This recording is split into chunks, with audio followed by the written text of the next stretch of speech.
Estudos mostram um novo perfil de paciente com câncer de boca. São pessoas entre 30 e 45 anos que não fumam nem bebem em excesso.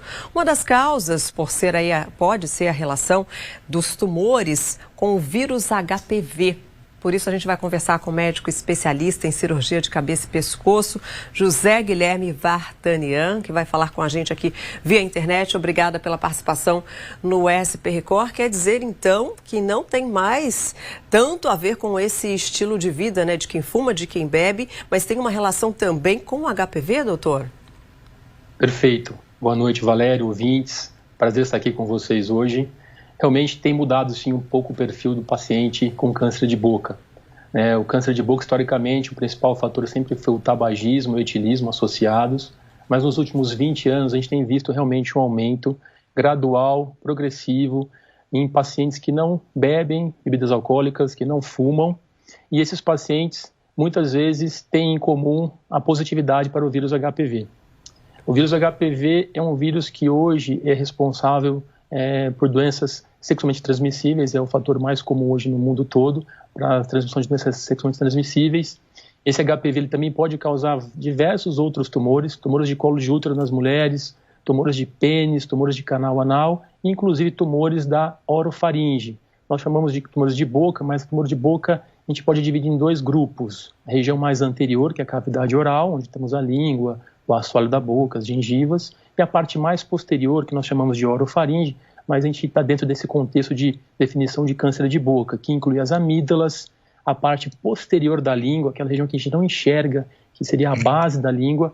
Nessas topografias mais posteriores, aí sim o HPV tem sido um dos principais fatores de risco no mundo ocidental. A gente tem visto um aumento progressivo nesses casos.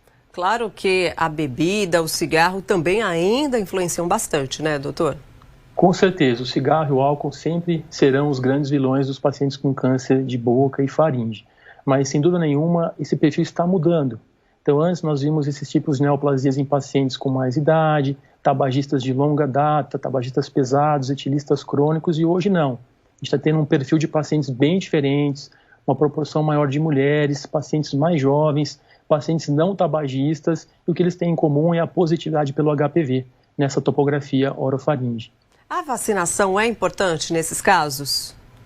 Fundamental. Acho que a melhor medida para prevenção é a prevenção através da vacinação. Hoje, a vacinação que era então até há 2 anos atrás apenas para as meninas, né, a vacina contra o HPV foi estendida também para os meninos. Então hoje tem uma recomendação internacional e o SUS, nosso SUS incorporou essas indicações e hoje nós temos disponíveis na rede pública a vacinação para as meninas e para os meninos, a partir de 10, 11, 12 anos de idade, com 2 doses, é o suficiente para imunizar essas crianças. A expectativa é que no prazo de 30 a 40 anos nós tenhamos um decréscimo desse tipo de neoplasia por causa dessa vacinação nessa faixa etária. Por isso que os pais têm um papel fundamental, né, doutor? Existe aí um preconceito também, às vezes, por parte dos meninos, né, na hora de levar ao médico, mas tem que ser quebrado. Exato. Eu acho que a vacinação é importantíssima. É nela que nós depositamos nossa confiança de mudar esse panorama. O que se discute muito é se vale a pena hoje em dia vacinar os adultos, né? A ideia, a melhor medida é que você vacine as pessoas, as crianças, antes do primeiro ato sexual. Mas nada impede que pessoas também de tenra idade, mais jovens, que já eventualmente tiveram sua iniciação sexual, também sejam vacinados.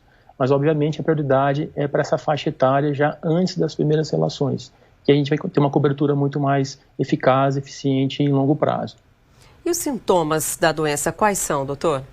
Excelente pergunta, Valéria. Eu acho que é muito importante a população saber que existe esse tipo de doença e quando pensar nessa possibilidade.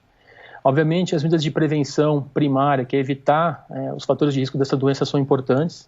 Nesse caso específico que nós estamos falando, evitar o tabagismo, evitar o etilismo, vacinar as crianças contra o HPV e adultos praticarem sexo protegido. Isso é muito importante, são medidas de prevenção primária.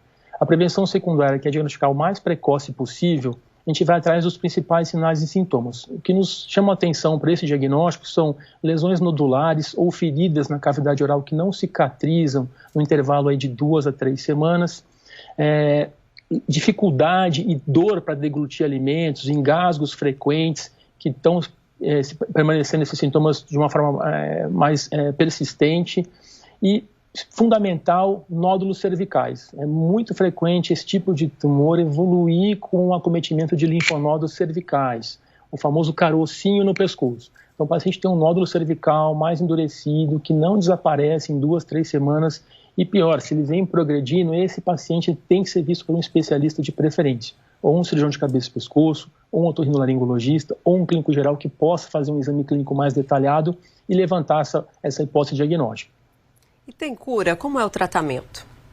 Sim, temos cura sim. Hoje o câncer, temos múltiplos tratamentos disponíveis para essa doença e, obviamente, quanto mais inicial for o diagnóstico, maiores são as chances de cura.